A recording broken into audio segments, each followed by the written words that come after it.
Hello everyone. आजचा जो विषय आहे तो खूप सेन्सिटिव्ह विषय आहे आणि तो विषय मी आज यासाठी मांडते आहे कारण माझे जे 1-to-1 सेशन्स आहेत किंवा ग्रुप सेशन्स आहेत, मी ज्या ज्या लोकांना भेटते तर जसं जसं सेशन्समध्ये आम्ही पुढे जातो, त्या कॉन्व्हर्सेशन्समध्ये मी पुढे जाते त्यांच्याबरोबर, तर त्या त्या स्टेजला कुठेतरी त्यांचे वुंड्स असतात, जे पास्ट वुंड्स असतात, पास्ट मेमरीजपासून आलेले किंवा आत्ताचे करंट असतील जे काही आहेत ते या विषयाला अनुसरूनसुद्धा असतात. त्यामुळे मला इथे हे तुम्हा सगळ्यांसमोर या प्लॅटफॉर्मवर मांडायचं होतं. तो विषय आहे नातेवाईक. आता नातेवाईक प्रत्येकाला आहेत, मला आहेत, तुम्हाला आहेत, सगळ्यांना आहेत. पण नातेवाईकांमध्ये मात्र आपल्याकडे काही नाती अशी असतात की त्यांचं प्रस्थ जे म्हणतो आपण ते घरामध्ये फार मोठं असतं. त्यांचं जे मानाचं स्थान असतं ते फार मोठं असतं. म्हणजे त्यांच्याबद्दल वाटणारं प्रेम, बद्दल वाटणारं अदबी किंवा त्यांच्याबद्दल वाटणारा तो जो रिस्पेक्ट आहे, तो रिस्पेक्ट जो आहे, ते जे प्रेम आहे, तो आपल्याला काही कारणांसाठी आलेला असतो, वाटत असतो आपल्याला आतून. कारण त्यांचं स्वतःचं कर्तृत्व असेल किंवा त्यांनी केलेली आपल्याला मदत असेल, त्यांचं त्या वेळेला मिळालेलं गायडन्स असेल, नोकरीसाठी कधी त्यांनी मदत केली असेल किंवा नोकरी त्यांच्यामुळेच मिळाली असेल, आपल्याला काही अनुभव चांगले त्यांच्यामुळे मिळाले असतील, आपल्याला सून मिळाली असेल त्यांच्या ओळखीने किंवा चांगलं काही स्थळ मिळालं असेल, बायको मिळाली असेल, या सगळ्याच गोष्टी, किंवा जावई चांगला मिळाला असेल, काही कुठल्याही रूपाने मदत असेल, पण ती व्यक्ती जी आहे त्या व्यक्तीचं स्थान आपल्या आयुष्यामध्ये एकूणच खूप वेगळं असतं. किंवा कुठल्याही परिस्थितीत आपल्या पाठीशी ते उभे आहेत असं म्हणू आपण. तर या सगळ्या गोष्टींमुळे काय होतं, या व्यक्तीचं किंवा त्या व्यक्तींचं, एक असतील किंवा दोन असतील, कितीही असतील त्या व्यक्ती, त्यांचं प्रस्थ फार मोठं असतं, मानाने पानाने सगळ्याच गोष्टींनी.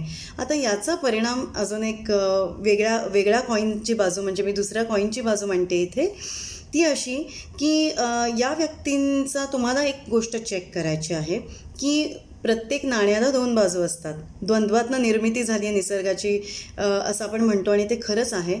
तर त्या कॉईनची जी दुसरी बाजू आहे, ही बाजू झाली ती त्यांची चांगली बाजू झाली. दुसरी बाजू आपण बघतो, आपण अनुभवतो, पण आपण ती बोलायला किंवा एक्सप्रेस करायला टाळतो.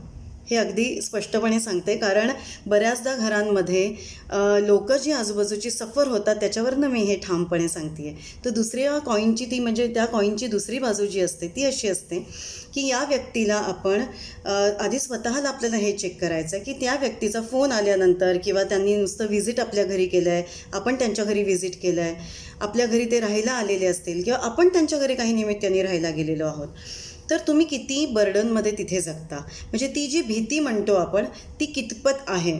तुम्हाला दरदरून घाम फुटणं, त्यांच्याशी मोकळेपणा नसणं, ते नुसते येत आहेत किंवा ते समोर बसले तरी तुम्हाला मोकळेपणा नाही वाटणं त्यांच्याबद्दल. तर या सगळ्या गोष्टी ज्या आहेत त्या निगेटिव्ह इमोशन्स आहेत. हे ज्या व्यक्तीबद्दल तुम्हाला प्रेम आहे, आदर आहे, त्या व्यक्तीशी तुम्हाला थोडं तरी मोकळेपणाने बोलता आलं पाहिजे, न की तिथे बर्डन आलं पाहिजे. कारण ते नातेवाईक आहेत, त्यांना तुम्ही जवळनं पाहिलेलं आहे, थोडाफार सहवास आहे आणि चांगला अनुभव आहे तुमचा. तर जो मोकळेपणा थोडाफार जरी त्याच्यामध्ये नाही आहे आणि तुम्हाला तिथे बर्डन आहे आणि तुम्हाला धडधड आहे तिथे, तर मात्र हे निगेटिव्ह इमोशन्समध्ये मोडतं आणि आदरामध्ये ते मोडत नाही. कारण आदर आणि प्रेम जर एकत्र असेल तर तुम्ही तशा व्यक्तीही तुमच्या आजूबाजूला आहेत, त्यांच्यासाठी तुम्हाला खूप, त्यांना कधी भेटतो आहे, त्यांच्याशी दोन शब्द आपण जर कौतुकाने काही आपली प्रगती सांगितलं तर ती लोकं कायम काहीही बोलत नाही, पण छान असं म्हणून आशीर्वाद देतात आणि पाठीवर हात ठेवतात, आपल्या डोक्यावर हात ठेवतात. आणि तो प्रेझेन्स जो आहे त्यांचे, ते दोन शब्द जे आहेत प्रेमाचे, आशीर्वादांचे, ते आपल्याला नेहमी खूप उभारी देऊन जातात. सो ते एक असणं. आणि या नातेवाईकांविषयी जे मी बोलते आहे ती मात्र निगेटिव्ह इमोशन्सबद्दल मी आज बोलते आहे, अनप्लेजंट इमोशन्सबद्दल मी बोलते आहे. तर हे नातेवाईक बऱ्याचदा डोईजड होऊन जातात. डोईजड यासाठी, लेट मी एक्सप्लेन, की या व्यक्तींना फोनवर असू देत, ते व्हिजिटवर असू देत, राहायला आलेले असू देत किंवा आपण तिथे जाऊ देत, आपल्या व्यतिरिक्त आपल्या घरातल्या जी लोकं आहेत त्यांच्यावरही त्यांचा प्रभाव होतो, त्यांच्या स्वभावाचा असा होतो की या व्यक्तींना आपण खूप मानाने आणि पानाने आपण त्यांना वागवत असतो, अदबीने वागत असतो त्यांच्यापुढे, रिस्पेक्टफुली. तर त्याचा फायदा बऱ्याचदा ती लोकं घेतात. असा घेतात की आपल्या मुलाबाळांना सुद्धा ते जज करायला लागतात किंवा मॅनिप्युलेट करतात किंवा अंडर एस्टिमेट करतात. कुठेतरी आपला तो बाब्या आणि दुसऱ्याचं ते कार्टं असंही बऱ्याचदा होतं आणि ते कंपॅरिझन तिथे सुरू होतं.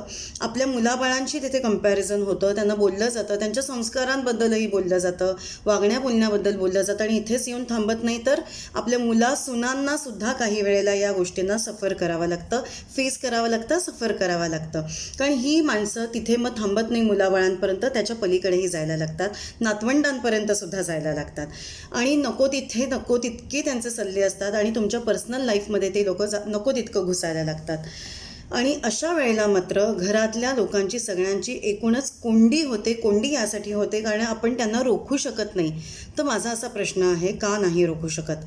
आपण त्या वेळेला जर बाउंड्री घातली नाही, बाउंड्री सेट केली नाही तर मात्र ही लोकं अजून घुसत जातील आणि आत्ता तुमच्या मुलाबाळांपर्यंत आहे, त्यांच्या मनावर तर ठसा उमटलेला आहे, भीती उमटलेली आहे. कुठेतरी एक गोष्ट अशीही होते की मुलांच्या मनात तुमच्याबद्दलचं स्थानही डळमळतं. का नाही आई बाबा आमच्या बाजूने बोलले त्यावेळेला? कारण त्यांचं प्रेडिक्शन जे होतं त्या नातेवाईकांचं ते चुकीचं होतं. तुमच्या मुलाबाळांना, तुमच्या सुनांना, तुमच्या नातवंडांना तुम्ही जितके ओळखता किंवा तुमच्या बहीण भावंडांना कोणालाही, तर ते तितकी ती व्यक्ती ओळखत नाही कारण ती तुमच्या सोबत कायमची नसते. जरी किती जवळची नातेवाईक असेल आणि त्यांनी कितीही तुम्हाला मदत केलेली असेल तरी तुमच्या इतकं तुमच्या माणसांना, जवळच्या घरातल्या माणसांना कोणीही ओळखत नाही, हे पहिलं लक्षात घेऊयात आपण. त्यामुळे त्या माणसांना तितकं घुसू देऊ नका की तुमच्या मुलाबाळांपर्यंत ते जातील आणि तिथपर्यंत सल्ले देतील किंवा त्याच्यामध्ये त्यांचे संस्कार येतील, कसं वागायचं बोलायचं याबद्दल ते तिथे अधिकार गाजवतील. तर यामुळे तुमच्या नात्यांमध्ये सुद्धा, घरातल्यांच्या आणि तुमच्या नात्यांमध्ये सुद्धा दरी पडू शकते. हळूहळू ती दरी मोठी होऊ शकते. निर्माण तर होतेच, मोठी होते, खोल होते आणि तुम्ही दूर जाऊ शकता मनाने. कुठेतरी त्यांनाही तुमच्याबद्दल प्रेम कमी होतं, डिसरेस्पेक्टफुल होऊ शकतात ती. आणि एकदा नाती दुखायला लागली आणि दूर व्हायला लागली की ती फार अवघड असतात. इतक्या वर्षांची नाती पुन्हा जुळवणं. तर आपल्या माणसांना तरी का दुखावायचं बरं? या व्यक्तींना जो मान आहे, सन्मान आहे आपल्या मनातला, तो त्यांच्यासाठी कमी जरी होऊन द्यायचा नसेल आपल्याला आणि तो देऊही नाही, काही कारणांसाठी ते ग्रॅटिट्यूड असतं. पण दुसरी गोष्ट अशी आहे की तिथे बाउंड्री सेट करणं खूप गरजेचं आहे आणि ती कशी करायची आहे आपल्याला, तर त्यांना तुम्ही एकांतात सांगा. चार चौघांमध्ये जसं ते आपल्या मुलाबाळांशी बोलत आहेत, सुनांशी बोलत आहेत, नातवंडांशी, तसं तुम्ही वागू नकात. निदान त्यांना हे तुमच्या वागण्यातही दिसू देत ना. त्यांना तुम्ही बाजूला एकांतात घ्या आणि तुम्ही त्यांना बसून सांगा की काका, मामा, मावशी, आत्या, कोणीही असेल, आजोबा, पणजोबा, सांगा त्यांना एकांतामध्ये की तुम्ही असं म्हणजे माझ्या मनामध्ये किंवा आमच्या मनामध्ये तुमच्यासाठी एक वेगळं स्थान आहे. ते स्थान आहे, ते एक रिस्पेक्ट आहे, आम्हाला प्रेम आहे तुमच्यासाठी आणि म्हणून आम्हाला खूप आवडतं तुम्ही आमच्याकडे आलात की तुमच्याशी बोलायला आवडतं, आम्हाला तुमचं गायडन्स आवडतं असलेलं. पण आम्हाला मनापासून असं वाटतं की आमच्या मुलाबाळांपर्यंत किंवा सुना, नातवंड इथपर्यंत मात्र आमच्या या अगदी पर्सनल लाईफमध्ये तुम्ही म्हणजे जास्त बोलू नयेत किंवा तुमचा जो सल्ला आहे तो योग्य आहे पण तो आम्हाला तुम्ही सांगा. आम्ही त्यांच्यापर्यंत जर आम्हाला वाटलं तर आम्ही पोचवू तो नक्कीच आणि ती जर मुलं कुठे चुकत असतील तर आम्ही त्यांना नक्की गाईड करू. आम्ही तुमच्या हाताखाली लहानाचे मोठे झालेलो आहोत किंवा तुमचं गायडन्स आम्हाला आहे तर आम्ही त्यांनाही व्यवस्थित गाईड करू. मुलं चुकत असतील, ही पिढी वेगळी आहे, आमची आणि तुमची पिढी वेगळी होती, तर अशा सुंदर प्रकारे, सुंदर भाषेमध्ये आपण त्यांना समजावू शकतो.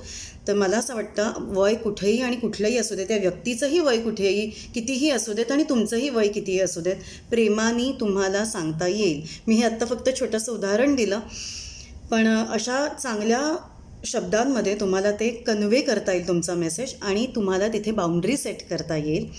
ते डिस्टन्स थोडंसं निर्माण करा, स्पेस निर्माण करा, जेणेकरून आपली घरातली माणसं, आपल्या जवळची माणसं आपल्यापासून दूर जाणार नाहीत, तुटणार नाहीत आणि त्यांनाही आपल्याबद्दल प्रेम कमी व्हावं आणि तुटावी ती माणसं, असं का बरं आपण होऊन द्यायचं. आणि थोड्या गोष्टींसाठी आणि या गोष्टी जेव्हा आपण सांभाळायला सुरुवात करू, ट्रस्ट मी, कोणालाच काही हर्ट राहणार नाही. तुमची नाती स्वतःची जी आहेत ती तुम्ही जपताय, त्याच्यासाठी जीवापड प्रेम म्हणजे प्रयत्न करताय, प्रेम करताय आणि या सगळ्या या एका व्यक्तीमुळे, त्या अधिकारी व्यक्तीमुळे, त्या नातेवाईकांमुळे जर तुमचं नातं दूर होणार असेल आणि तुटणार असेल तर वेळीच सावध व्हा. तुम्हाला हा आजचा व्हिडिओ कसा वाटला हे मला नक्की कळवा, पर्सनल कळवा किंवा खालीही तुम्ही कॉमेंट बॉक्समध्ये टाकू शकता. आणि जर काही अडचणी असतील, तुम्हाला बोलायचं असेल या विषयावर, तर नक्की मला पिंग करा आणि क्लॅरिटी कॉलसाठी अपॉइंटमेंट घ्या. Thank you so much.